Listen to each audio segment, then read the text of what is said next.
Is it true that young men in the Western world are becoming right-wing?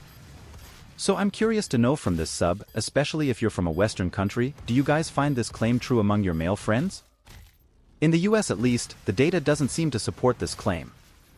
There has been a political gender gap in the US for a while now, with men generally more conservative and women generally more liberal, and that corresponds to men generally being more supportive of Republicans and women being generally more supportive of Democrats. This gap holds across races and ages as well. So in that sense, it would not be surprising at all to see young men being more conservative than young women. However, what we're actually seeing with regard to ideological trends among young people is not that young men are getting more conservative, but that young women are getting more liberal. You can see in that chart that the proportion of young men identifying as liberal has been remarkably consistent over the years, while young women have become significantly more liberal in recent years. You might then ask whether young men who are moderate have become more conservative, increasing the proportion of conservative young men over time even as the liberal proportion held steady, but that's not true either. Young men have remained ideologically stable for the last 2 decades. Regardless of the generation, the proportion of moderate, conservative, and liberal young men has stayed very much the same over time. They are, as expected, slightly more conservative than liberal, but not by much. As that last article I linked discusses, however, there are some clear and significant gaps between young men and women on issues related to sex and gender, and there is a movement on the right to try to pull in young men, using angst about shifting gender roles and ideas about masculinity to gain their support. That doesn't seem to be working all that well if the ideological chart can be believed, but what does seem to be apparent among young men in the US is broad apathy towards politics, society, culture, etc. That apathy has translated into fewer men in college, fewer men in the job market, and more men experiencing various states of despair. Exactly what drives that apathy is still being examined, and the causes are certainly numerous and complex. But it doesn't seem to be translating into a broad shift among young men towards conservatism, even as sharp gender gaps about cultural issues continue to exist and get discussed on social media. That brings me to this. Do you feel that the left neglect young men? No. If anything, young men are neglecting politics altogether. The right is attempting to appeal to young men using the issues I described above, but the apathy among young men seems so strong that neither side is pulling young men one way or the other. The author in the last article I linked suggested that major political issues recently have galvanized young women, like the Dobbs decision, but young men remain apathetic about these issues, as they don't feel they are affected very strongly by them, and no similar cultural or political event has occurred that would galvanize young men politically to the right or left. And if this claim is true, what kind of social impact do you think will occur over the next few decades? Well, given the claim is false, it's hard to ponder on this. But I think what we will see is impacts in the opposite direction. As women become more politically engaged and the education gap continues to grow, we may see more and more prominent women in politics in the US, and if their ideological trends hold, we could actually see more of a shift to the left in American politics in coming decades. But this is all very complex, and many things could happen that could shift these dynamics, so I won't speculate any further. In sum, no, young men don't appear to be growing more conservative in the US, but they do remain apathetic, and that has more of an effect. As to the rest of the West, that is something you'll have to examine on a case-by-case basis. Just to be clear, is the left trying to court young men the way they do other cohorts of people? Or is the argument that the left doesn't try to appeal to any groups and just sort of against them, while the right does?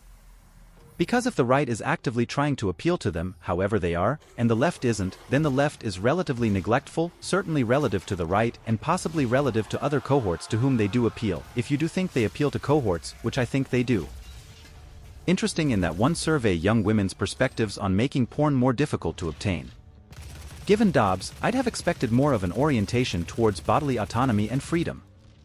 But it does sort of correlate with one of my pet theories that predated Dobbs, that the playbook they were using to defend abortion was often so tied to just that one thing, that it never built a coalition large enough to protect itself. There's all sorts of things you could tie to it, so it doesn't have to be sex work freedom, but by and large abortion seems disconnected from everyone else's freedoms when it's presented.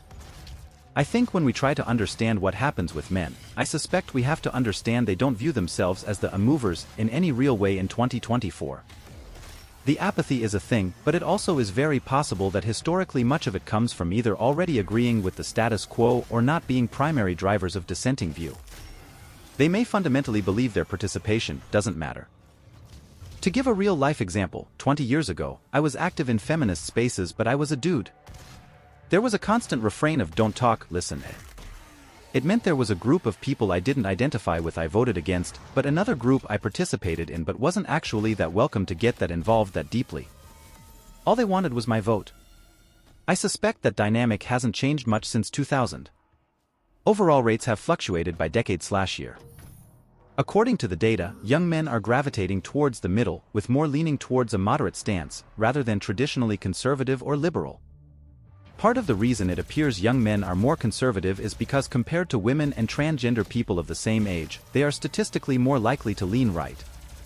But this does not mean the majority are leaning right. As for what this means, most believe it points towards a feeling of political apathy, where younger generations are simply less committed to political ideologies. I was kind of surprised there was no participation on this besides the trans verbiage thread. I would like to see more research on participation as a function of policy ownership tbh. My theory backed by nothing is that young men either agree with the world as is, in which case it's not that important to them, or they agree with some dissenting faction, in which case most of the time the movement is not led by them, or at least hasn't been since the 2000s. Since the 2000s there's been a premium on specific demographics speaking more, being more visible, and having more to say with direction. The problem is when we chop up men, a large chunk of men are not in those groups in the United States. So their participation only has a dedication to a cause as a component rather than a sense of shared ownership in a cause.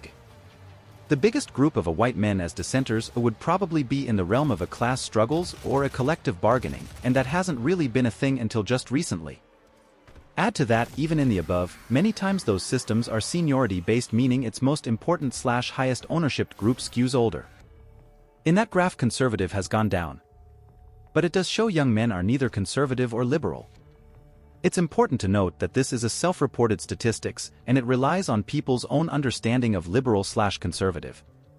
Radical right-wing populist parties in Europe have been called Mannerpartian in the past, due to the fact that they often had a substantial gender gap and were always led by men, but this was more significant in certain countries than others. Coffee, 2018. Overall, the longer established these parties were in the party system, the more normalized they became and thereby more attractive to the general voter, including women. Interesting is also that more women have become leaders of this kind of political parties, also softening their image. Weeks et al., 2023. The 2023 Dutch general election did, Ipsos, 2023, see any significant gender differences anymore for the main radical right-wing populist party and overall winner the PVV, 53% male voters versus 52% male voters in general. However, compared to the 2021 general election the share of men did decrease, 59% of loyal PVV voters was male and only 51% of the new PVV voters. So it became more popular among women than before. The only significant difference between PVV voters and general voters in terms of demographics was that the party was much less popular among the higher educated. Looking at the different generations, NKO, 2021, 146, it is true that radical right-wing populist parties are more popular among the younger generations than the older generations. In the 2021 elections, the populist radical right as a whole would have gotten 17 seats among those born before 1946, 27 seats among baby boomers, 31 seats among Generation X, 32 among millennials and 21 among Generation Z, and that the younger generations are relatively more willing to vote for the alt-right FVD2. 6, 8, 12 and 9 seats respectively. Do you feel that the left neglect young men? I'd say that education level has become more of a decisive factor for party choice. I wonder if the difference is more between the progressive cosmopolitan voters, Greens, Social Democrats, Social Liberals, versus the radical right nativist voters than strictly left versus right. The left-wing and progressive bloc did get mauled in the 2023 general elections, certainly among those identifying as working class, so the parties in that bloc do need to formulate their new plan and attractiveness to reach them again. Coffee H. 2018 in Rydgren J. ed. The Oxford Handbook of the Radical Right. Oxford University Press.